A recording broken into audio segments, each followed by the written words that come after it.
Hey, good morning, everybody. Welcome to Law and Legitimacy. I would call this a special Thanksgiving edition, but we were going to be here even if it wasn't Thanksgiving. But it is Thanksgiving. And let me say something utterly politically incorrect, likely to create great controversy at dinner tables around the country. I'm thankful to be an American. And I think you should be too. You know, I see Steve Bannon's out there saying, hey, everybody, get in their grill, talk politics on Thanksgiving. Screw this business about being polite and afraid to step on people's feelings, I guess. Tell them the truth, the naked truth, even if it hurts. Whoa, Steve, dial back on the testosterone pills. The fact of the matter is we're all tossed by chance into being. I mean, I realize that's a very general statement, but it's sort of philosophically true. None of us chose the lives we have, and here we are living them amid at least the illusion of significant choices to be made on a day-to-day basis. And what a glorious thing it is to be born in this North America and the United States of America in the 21st century. Yeah, we're divided. Yeah, I can hardly turn on the television without wanting to throw something through it when I get diversity crammed down my throat, and I'm tired of a narrative of division. But one thing I'm thankful for is that we still remain a city on a hill. Oh, yeah. The haters can say, wait a minute, the United States is a colonial entity. It should never have existed. Systemic racism divides the country. Our standard of living is falling and people are dying at increasingly younger ages. Woe is us. Well, we have our challenges, no question about it. But look at immigration statistics. What is the destination nation right now? Where do people flock? Where do people from around the world want to come in order to have a better quality of life? Here. Whether we are going to welcome them all, whether we can, that's a topic for debate.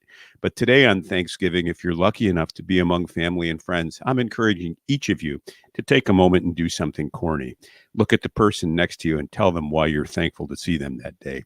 And to set a good example, Mike, I am thankful to you. Why you've chosen to hitch your wagon to my star is a mystery that I'll never understand. But I am so grateful for your patience, your willingness to stick with my techno-ignorant ways, your bright intelligence and willingness to tackle the world at 4:30, 5 o'clock in the morning to see what's going on, and putting up with my rants even when we disagree. So I wish you and your family the best of possible days today. Happy Thanksgiving, my friend. Happy Thanksgiving to you, Norm, and likewise. I think I've extended my deep gratitude to you on previous streams for no reason, and I'll never need one. But in the spirit of the holiday, Norm, I will just suffice it to say, as you know how I feel. I have deep and abiding respect and love for you, and I appreciate your mentorship, your friendship, and your guidance. Well, okay, let's get, so good. Now that we've done the kissy face thing, and happy Thanksgiving, everyone, let's address the world. I have a confession to make. I did the unthinkable yesterday, something I hadn't done in years, something that I confess here only with shame, something that I hope my wife doesn't find You out. thought for yourself. No, just kidding. Yeah, no, I had a thought. No, I turned the television on. I haven't turned the television on to watch anything than college sports for quite some time. It's been a number of years. But I got a text message from someone about a car blowing up, about a bomb on a Rainbow Bridge. And my first thought was, oh my, it's terrorism. And my second thought was, who would do it? And I confess, I'm an Islamophobe. I'm obsessed by the drama in the Middle East. And I thought Hamas was bringing new chickens home to roost in the spirit of that great scoundrel Osama bin Laden into the United States. But I thought, check your bias. Let's wait. Let's let the data tell us what's what. So I get the text message. I go online and, there it is. Some folks, including a friend of the show, Laura Loomer, announced that Islamic extremists have done this. And so, I post a note. What evidence do we have for that? And then I'm thinking, I appreciated that so much, Norm. Just by the way, I saw that, scrolling through the timeline, I saw it was a really earnest question. What information do we have? You just simply asked that. And so I decided to look because I felt myself being sucked into some maddening whirlwind online. So I turned on ABC News, and in the course of the afternoon, an unusual drama unfolded. The first question I have is, why would anyone need to smuggle explosives into the United States? We are the world's armory. So let me think hey, let's go to Canada and build a bomb and bring it into the United States and blow up a bridge. I have a vision of your voice backing Yosemite Sam while you're doing this segment, Norm. And I'm thinking that just doesn't make sense. Okay. And then, why would you blow up the bridge into the United States if you're an immigrant or a terrorist, bound to determine mayhem, to create mayhem in the United States? Immigration's doing that. You'd want to blow up a hole in the fence somewhere, but I doubt you'd come into Canada and blow up a bridge. Then I heard stories that maybe the car was going to Canada. And so I waited. I'm thinking, okay, it'll be just a matter of moments until we get the white supremacists act again. But why would they be going into Canada with a bomb? And then, of course, the story unfolds that it may not have been terrorists at all. A shocking video footage shows this car barreling down the road. It hits a barrier, goes up about 10 feet into the air, crash, kaboom, it's done. And so I don't know who the drivers are. This morning, we get information, and it's sort of like an only in the United States story. You got two people in a Bentley. Now, Bentleys are expensive cars. I don't know if you've ever been in one, and they're heavy. They're like tanks. Two people in a Bentley who had apparently left a casino and were rushing to get to a Kiss concert in Ontario.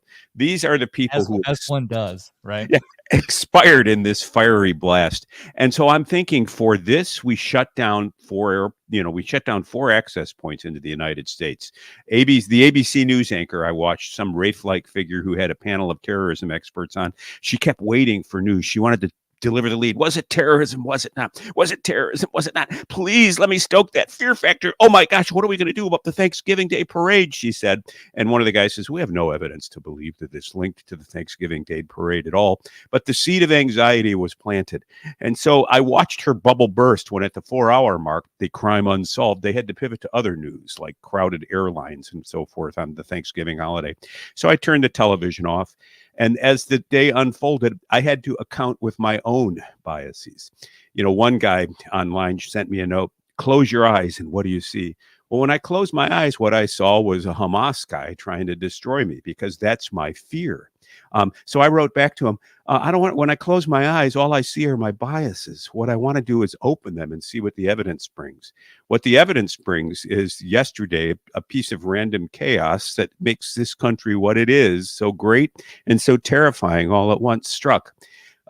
If it's true that a couple probably intoxicated people burning off their rage after losses at the casino decided, the hell with this. We don't want to wait at the checkpoint. Let's barrel on through, hit a barrier and launch themselves into eternity.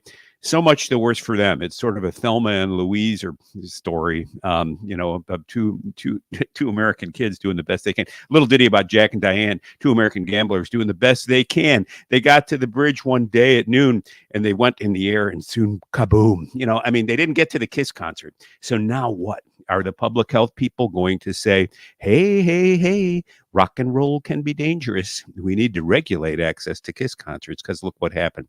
In any case, I make my confession about my biases. I make my confession about having to confront them. And I would encourage each of you on Thanksgiving to do likewise. Hey, on the topic of bias, I don't know if we listed this in the banners this morning, Mike. I went to bed profoundly depressed, and it wasn't about the Freedom Bridge, and it wasn't about Beavis and Butthead and their car blowing up. It was about reports out of China in the Beijing area that there are two communities struggling with a new form of pneumonia in schools. And that the Chinese are beginning a series of lockdowns. And I thought, my gosh. I remember in December 2019, back when I used to leave the television on, hearing a report that China in the Wuhan area was building a hospital in 2 or 3 days that would be prepared to treat 10,000 people. And I thought that is an extraordinary response to an extraordinary event. And months later, the world was shut down in response to COVID-19.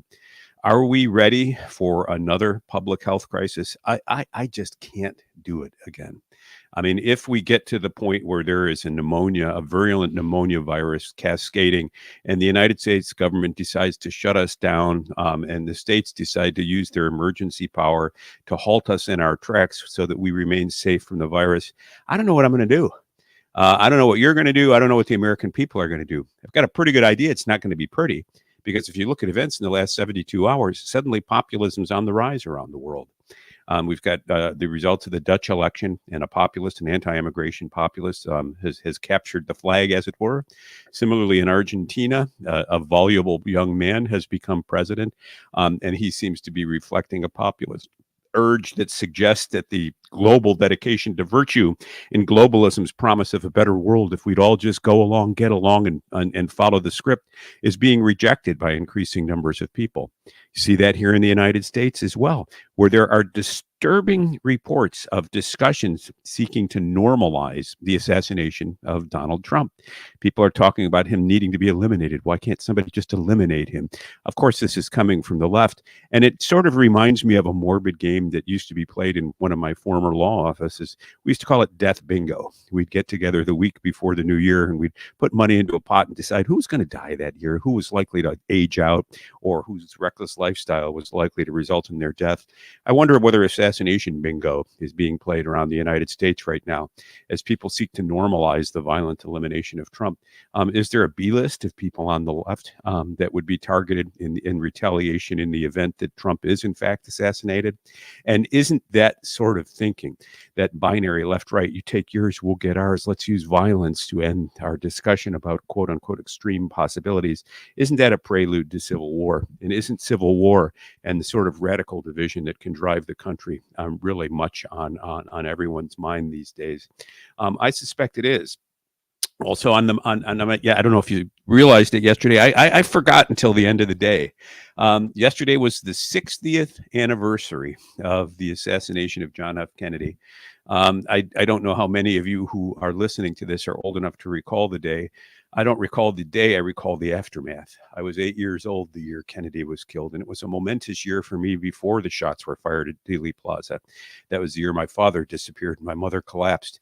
And I remember at the end of the year, as we were living where we still lived before bankruptcy forced her out of that apartment, trying to cope with the reality of the new chaos in my life. And suddenly I see on television the president had been shot.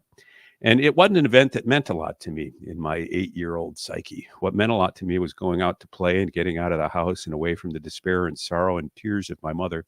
And on the day of the Kennedy assassination, school was closed. If it was a school day, I just recall it was a nice day outside in Chicago, and my mother had the television on, and she was watching the proceedings. And I said, "Mom, I'm going to head out to the park," which was across the street. I'm going to go out and play, because from my perspective, play was life. And the national drama of a man I never knew being killed was dwarfed by the sorrow that I had felt over the disappearance of my father. And so I said, "I'm heading out." And she said, "No, I want you to watch this." And she wanted me to sit with her and watch the funeral of John F. Kennedy. And I said, forever to my shame, "Why would I care about him? I don't even know him." Whack! I got a parental smack across the face that resonates these 60 years since. And I remember watching. Things finally make sense to me. Yeah, yeah, I know. I remember watching resentfully. Are we into? And there was little John waving goodbye to his father, and there was a sort of resentment I had. This little boy lost his father, and the nation focused its attention and solicitude on him. Some of us bear our losses in silence and move on. But I think we lost something significant today as a nation, looking back now from the perspective of adulthood, or at least what passes for adulthood in my psyche. We lost a sense of innocence and a sense of trust. The Warren Commission produced a largely meaningless 26-volume report on the assassination of John F. Kennedy, and concluded that it was the work of Lee Harvey Oswald, a lone assassin, and probably firing magic bullets from the 6th story of the Texas Book Depository as President Johnson drove by toward Dealey Plaza. But yet people on the ground ran toward the grassy knoll. And the number of shots in their trajectory just don't make sense. The magic bullet theory, for example, that somehow one bullet, entered the back of Kennedy, went through him, came out into John Connally, deposited itself through his wrist and into his thigh, and then they find a bullet on a gurney later in the day, and the bullet is in almost pristine condition, and this is the magic bullet. I remember reading and seeing about it at the time Mark Lane was making so much of a fuss about it in the 70s and thinking that just doesn't make sense.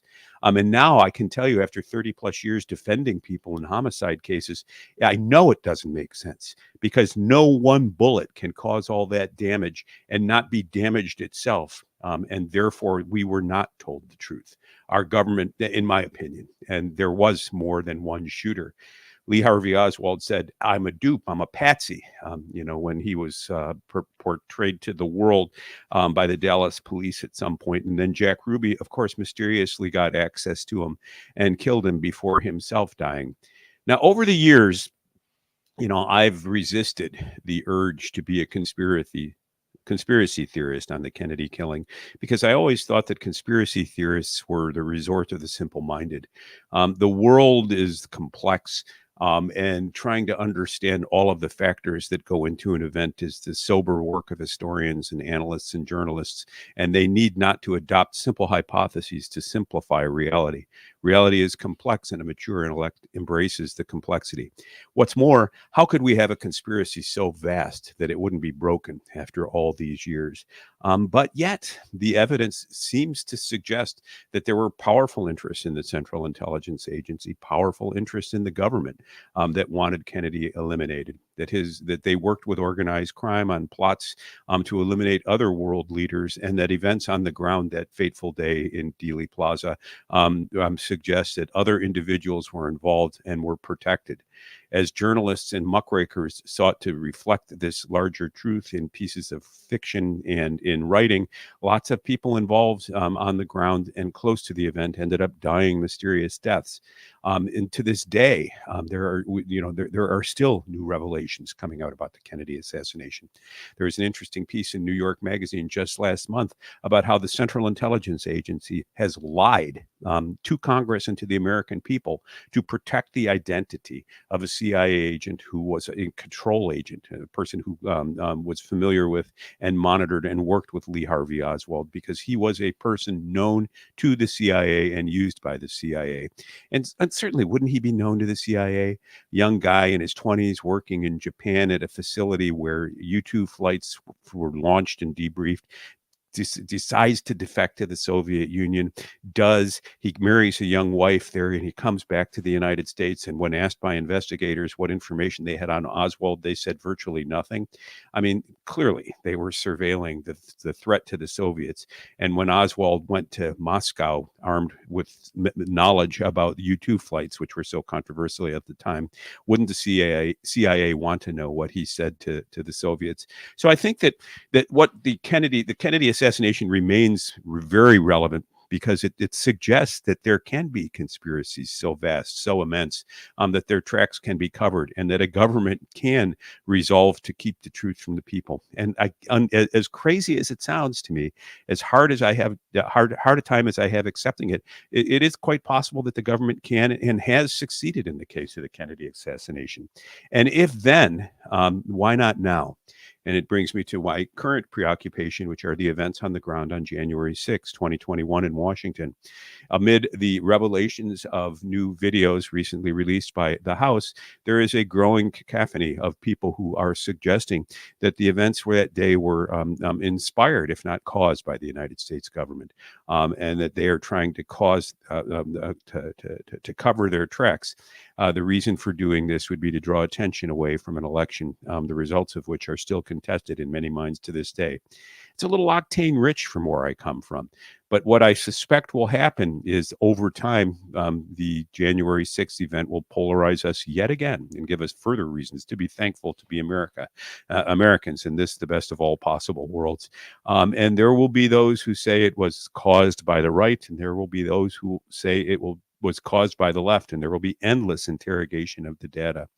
We called earlier this week, or perhaps late last week, for a benefactor to come through and make accessible machine learning and artificial intelligence to an interrogation of the 44,000 hours of video, so that we, the people, can come to some understanding of events and what the PowerPoints were. In other words, where the sources of that energy flowed that day from, who was directing whom, who knew whom, and see whether we can discern and detect a larger pattern. I suspect we'll never know the truth from the United States government. For example, how many confidential human sources were embedded in the right, how many undercover FBI agents were embedded, how many federal agencies had agents working with these folks, and who in the federal government was aware of what, when, and how events were going to unfold that day.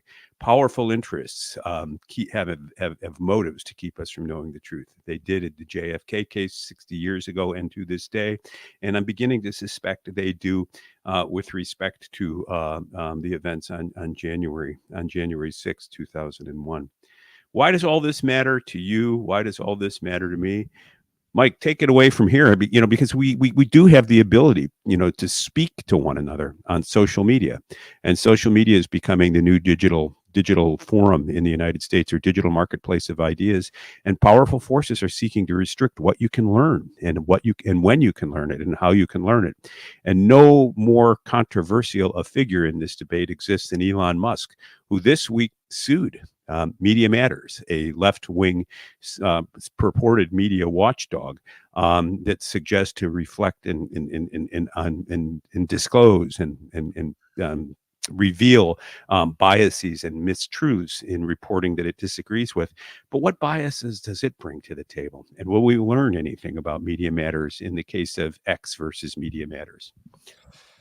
On November 18th, just a few days ago, Elon Musk from his X account said the split-second court opens on Monday. X Corp will be filing a thermonuclear lawsuit against Media Matters and all those who colluded in this fraudulent attack on our company. And he posted what I'll put here: stand with X to protect free speech. And we can go through this in just a moment. I'll come back to this, but I first want to begin with the report that started it all from MediaMatters.org, or what I've put on the screen here. The title here says, "As Musk endorses anti-Semitic conspiracy theory, X has been placing ads for Apple, Bravo, IBM, Oracle, and Xfinity next to pro-Nazi content."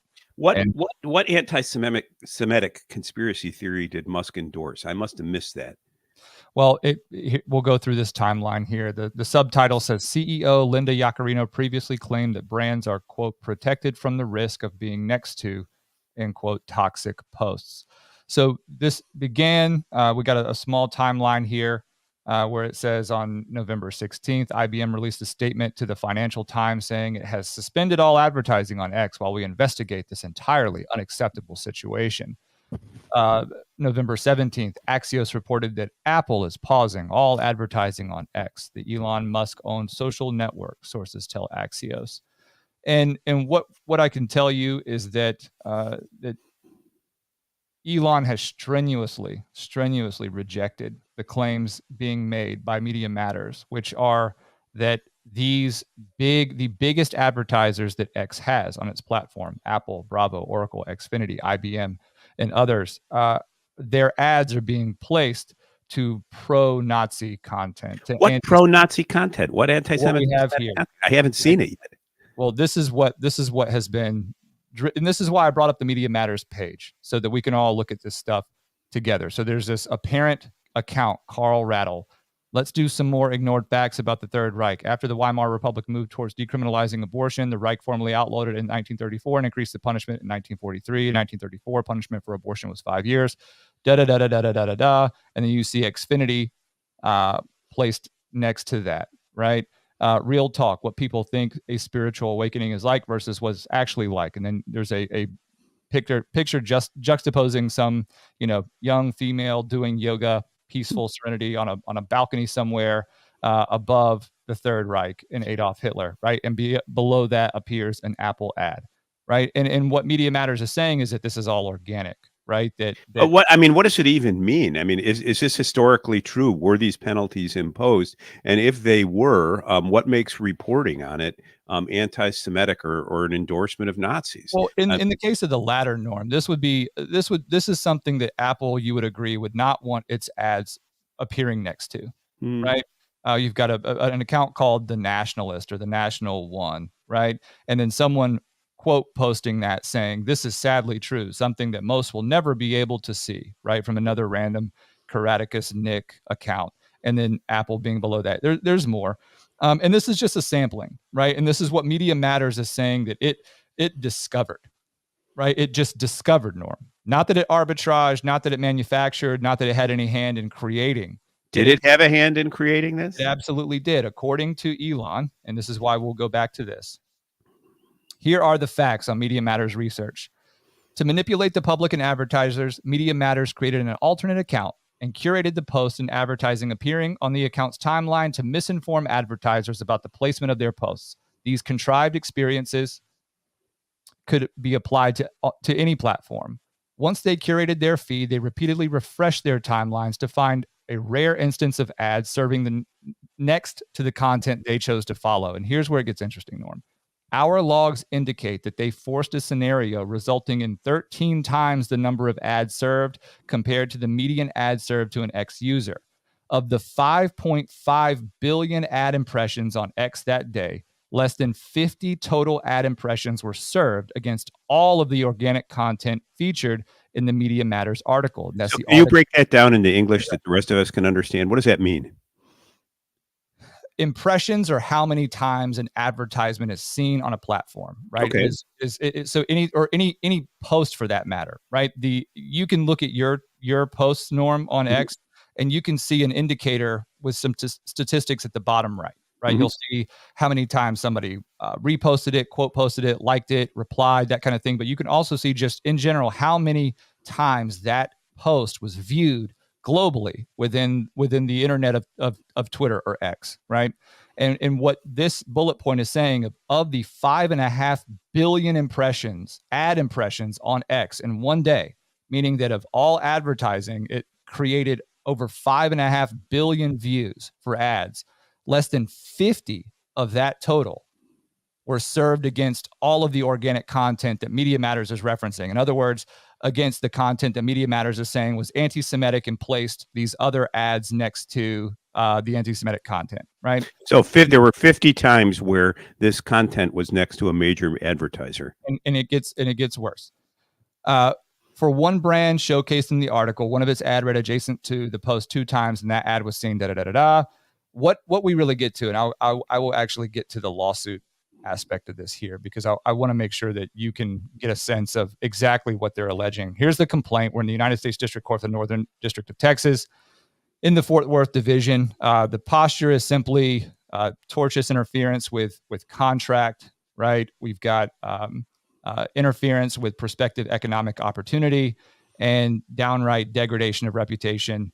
So these are all actionable claims for damages, monetary and equitable relief, as we've talked about before. In other words, they're also, not only are they going to be asking for economic damages for all of the hundreds of millions of dollars that have been pulled in advertising from X based on Media Matters serving up this organic report, but they are also going to require they're going to ask the court to require Media Matters to make public statements, to reverse out things that they've done, to make very public affirmative statements of their own fraud, right? And this is where this is where it gets really interesting to me. And if I can, you'll have to excuse me here, Norm. Here's where in number 10 here. Paragraph 10, yeah. Yep. Media Matters therefore resorted to endlessly scrolling and refreshing its unrepresentative hand-selected feed, generating between 13 and 15 times more advertisements per hour than viewed by the average X user, repeating this inauthentic activity until it finally received pages containing the result it wanted: controversial content next to X's largest advertiser's paid post. And then paragraph 13, the truth bore no resemblance to Media Matters' narrative. In fact, IBM's, Comcast, and Oracle's paid posts appeared alongside the fringe content cited by Media Matters for only one viewer out of more than 500 million on all of X. You know who that viewer was, Norm? A Media Matters employee. It's got to be. right? And so if I understand it, then did Media Matters create the content that they're complaining about? Yes. Okay, So so what they Media did is Matters created something bad. so they At least, bypassed the filters that X has on the platform for newly created accounts, right? By accessing accounts that were over more than 30 days old. And then they generated content in an effort to create this paradigm that they then reported as being organic and wow, representative wow, of Elon Musk's anti-Semitic bent. that And is thermonuclear. causing Apple, causing Oracle, causing IBM, and the rest of the largest advertisers on the platform to pull their advertising entirely. Wow. Well, that is quite a story. If true, I mean, Media Matters has got some splaining to do. Of course, there's no way that Media Matters can satisfy any judgment that Elon Musk will get against him, because they're not worth hundreds of millions of dollars. Absolutely You know, not. And that's part of the problem with that. But what I put on the screen also is that Ken Paxton, the Attorney General of Texas, he announced an investigation into Media Matters. So this is now becoming a criminal probe into the activity of Media Matters. And Norm, I don't know if you're familiar with Media Matters, but Media Matters has long been on the left-leaning side of politics. They were very famous for the Michael Brown hands up, don't shoot hoax, and the subsequent hoaxes involving police-involved killings of unarmed civilians in America. They've perpetuated that cycle. They have been a catalyst for the growing online division along partisan lines, and in particular, the anti-gun lobby, the censorship lobby, all of these things. So it occurs to me, Norm, that if we relate this back to the JFK analysis, right, the history of JFK, the rise of American populism, and sort of the dislocation of the citizenry in modern times from what we can largely view as a very hostile ruling administration, based on what the real needs of the country are as compared to where the priorities appear to be, is that what we're looking at is Elon Musk's acquisition of Twitter poses the most substantial threat to a second Trump term. And when I say threat, I mean to the establishment. I mean the likelihood of Trump being reelected or elected a second time is statistically significantly greater than if X were completely disemboweled in the public consciousness and the information thereon and therein was completely delegitimized to the larger voting base in America. well, let's keep an eye on this lawsuit. I need to obviously Election interference. I just said that Media Matters and its cohorts are indulging election interference through this scheme. So yes, there's the civil tort, there's the criminal probe. This is election interference. Well, and who was the young man that got incarcerated for the meme about Hillary voters in New York State? I forgot his name. I can't recall his name. Yes. This dwarfs that. I still don't understand what was anti-Semitic about that initial ad, but I'm not going to make our readers our listeners rather sit through my reacquaintance with reality there.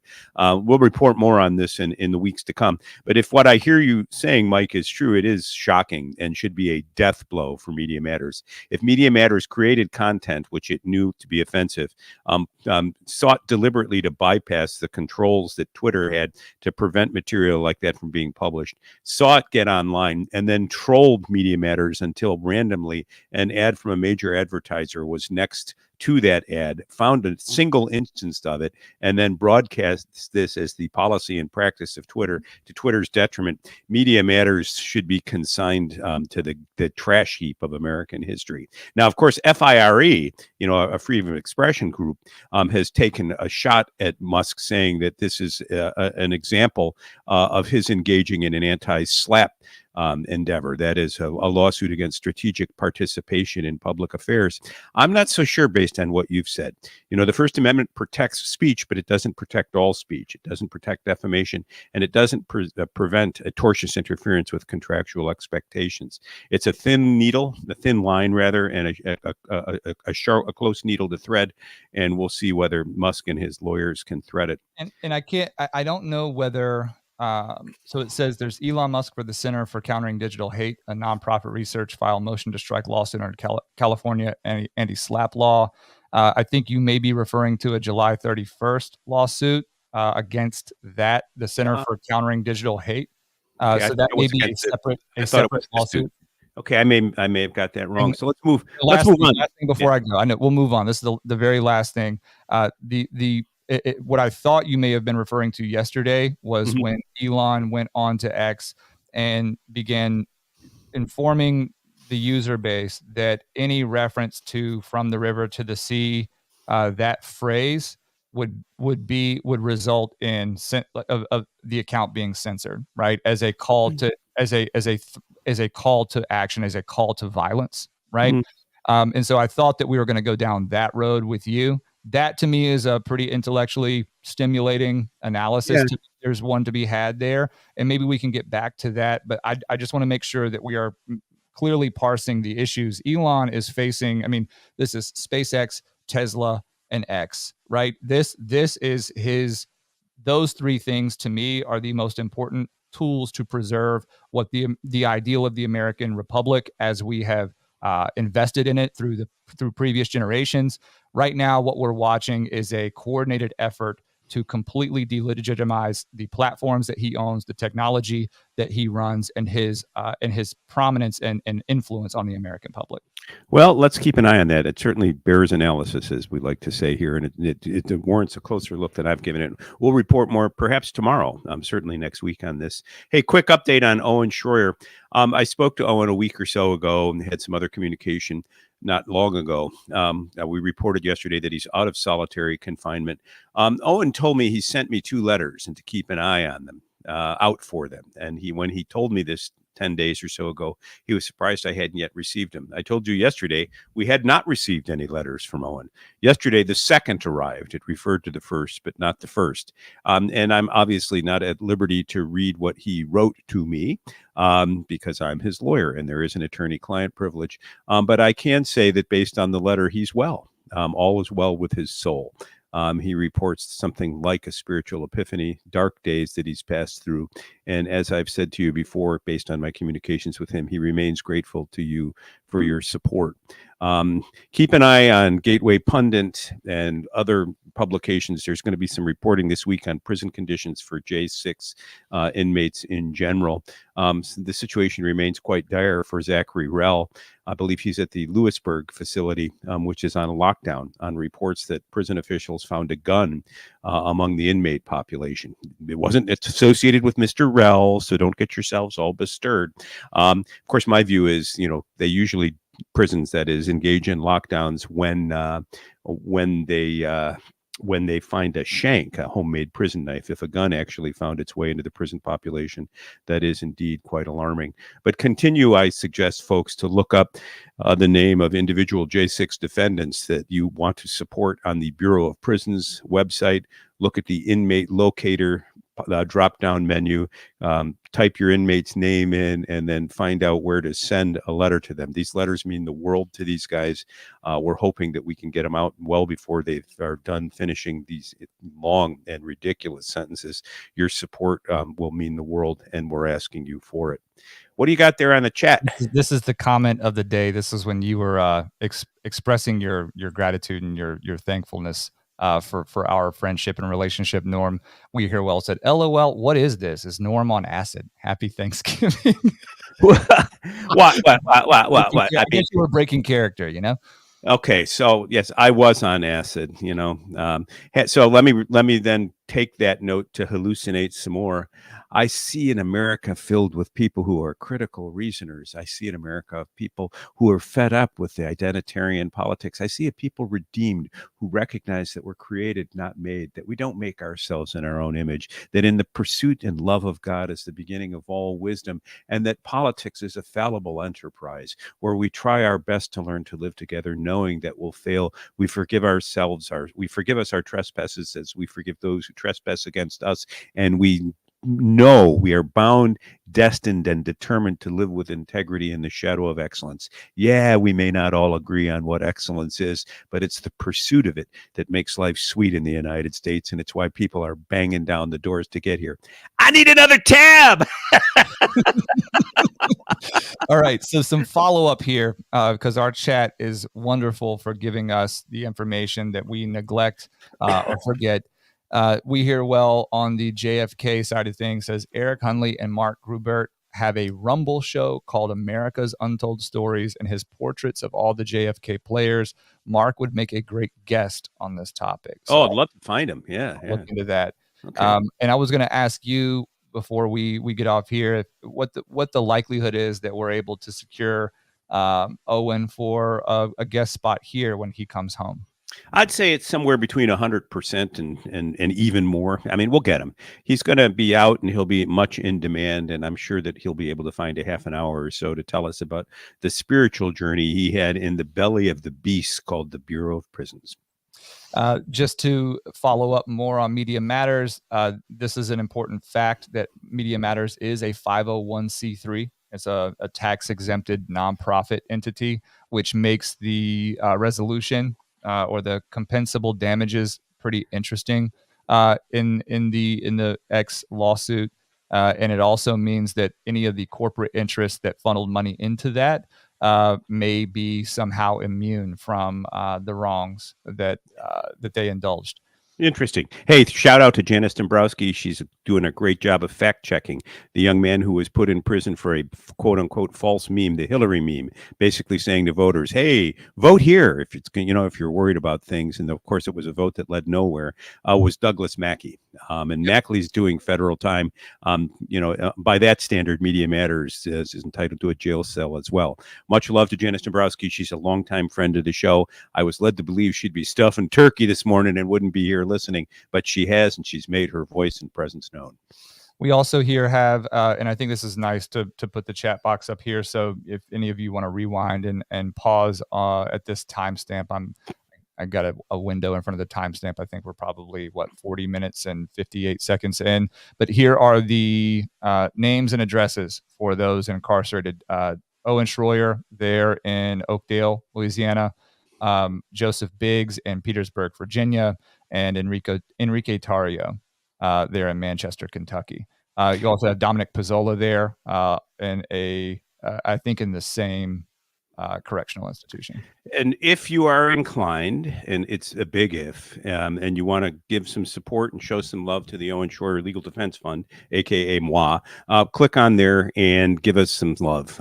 We have filed briefs on Owen's behalf in the District Court for the Circuit Court of DC, and we're on our way to the United States Supreme Court. This is expensive and time-consuming litigation, but it's vital. We would appreciate your support. Every dollar matters. Absolutely. Well, Norm, what have you got planned today? You gonna dig out of some snow? Nah, it's a quiet day up here in Nowhereville, Vermont. Obviously I'll turn on, obviously, what else? What would any red-blooded American do but turn on the Lions versus the Packer and watch Aiden Hutchinson, formerly of the University of Michigan Wolverines, amp up the Lions to crush the Packers and inspire the Wolverines against Ryan Day and others on Saturday. We're living in anticipation of that game, but I'll eat too much, read a little bit, take a nap, play with the dog, and enjoy the good fortune that I have to spend time in the middle of nowhere in Vermont. How about you? Well, I've got to get on top of this broccoli casserole. That is my contribution every Thanksgiving is the most delicious broccoli casserole one might imagine. So I'll be leaving here, going to the grocery store, making a few. Wait. You're doing your Thanksgiving shopping on Thanksgiving Day? I'm a male. And there are grocery stores open in North Carolina on Thanksgiving Day. What kind of heathen backwater do you live in? Look, man, maybe certain ABC stores are closed on Sundays, and indeed it is the Lord's Day. But on Thanksgiving, people need their sustenance. And as such, I wish. There are young teenagers that don't have a perspective on the importance of the day and whose labor we are exploiting early in the morning hours of Thanksgiving. And yes, I will indulge.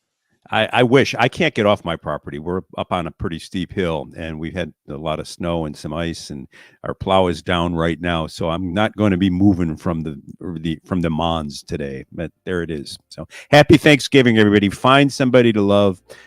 Give them a hug. Tell them you're thankful for them, and come back fighting tomorrow, because it's a fighting kind of place. And who knows? I might drop another tab of acid and say something nice.